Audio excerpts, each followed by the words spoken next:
కొన్ని సార్లు ఏమైపోతుందంటే కొన్ని శ్రమలు మన జీవితంలోనికి వచ్చినప్పుడు, ఏంటయ్యా ప్రభువా నా చెయ్యి విడిచిపెట్టితవా, నువ్వు నన్ను మర్చిపోయావా, నేను గుర్తులేదా నీకు, ఇప్పుడు వరకు ఏమైపోయావు, అసలుకి ఎందుకంటే నన్ను ఈ శ్రమలకు అప్పగించేసావు, ఇక నా బ్రతికి ఇలాగే నేను గొంతులోనికి వెళ్ళిపోవాలా, నా సంతానం అంతా కూడా ఈ విధంగా నాశనం అయిపోవాలా.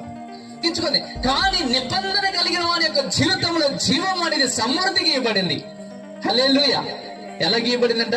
సమృద్ధికి ఇవ్వబడింది. అది తరాలకి ఇవ్వాలి మనము. ఎలా? మీరు నిబంధన కలిగిన జీవితం కనుక కొనసాగించగలిగితే ఎంత శత్రువైన మీ ఎదుటికి ఎలా కనపడతాడు సార్? కుక్కలా కనపడతాడు. ఎలా కనపడతాడు? కుక్కలా కనపడతాడు. అందుకనే గొలియాతు ఏమన్నాడు? ఏందిరా బాబు నువ్వు అసలు ఏమనుకుంటున్నావా, నేను కుక్కను అనుకుంటున్నావా అన్నాడు. ఎవరో? మనము తెలుసుకోవాల్సింది ఏంటంటే, దేవుడే నీ పక్షమునుండగా నీకు విరోధి అనేది ఎవరు ఉండరు.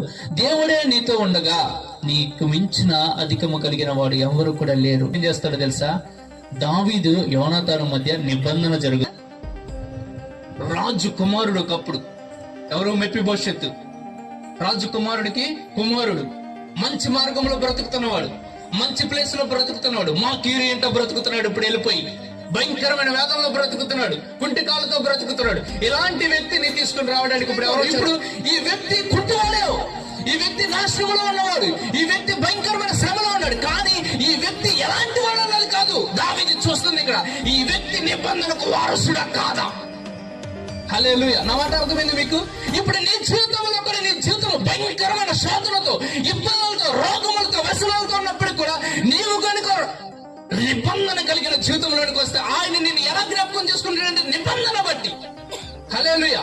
నువ్వు కుంటివాడువా, నువ్వు మంచివాడువా, నీ కులం వాడుందా లేదా కులం లేదా, నీది ఎలాంటి పరిస్థితి, నీకు డబ్బు ఉందా లేదా, నీకు బంగారం ఉందా, ఇవన్నీ కాదు నా దేవునికి కావాల్సింది. నీకు నిబంధన ఉన్నదా లేదా? ఇప్పుడు వరకు లోదేబారులో బ్రతికాడు, ఇప్పుడు వరకు మా కీరేంట భయంకరమైన సాధనలో బ్రతుకుతున్నాడు, భయంకరమైన శ్రమలో బ్రతుకుతున్నాడు. నిబంధన ఎప్పుడైతే జ్ఞాపకం వచ్చిందో, నిబంధన జీవితం కాస్త ఎక్కడికి తీసుకొచ్చేసింది తెలుసా? అప్పుడు వరకు పూరు గుడిసెలో ఉన్నవాడు సైతం కూడా రాజ్య మందిరంలోకి వచ్చేసాడు. ఇప్పుడు ఎవరు? మెఫీబోషెతు. దేని బట్టి ఇదంతా? నిబంధన బట్టి. దేని బట్టి?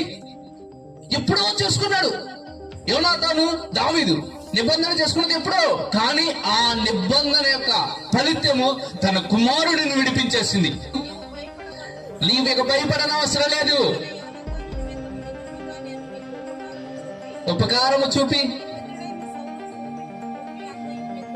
అంటే ఏదైతే కోల్పోయాడు సమస్తాన్ని ఏం చేసేస్తున్నాడు రాజు? ఇప్పుడు మొత్తం స్వాధీనపరిచేస్తాడు.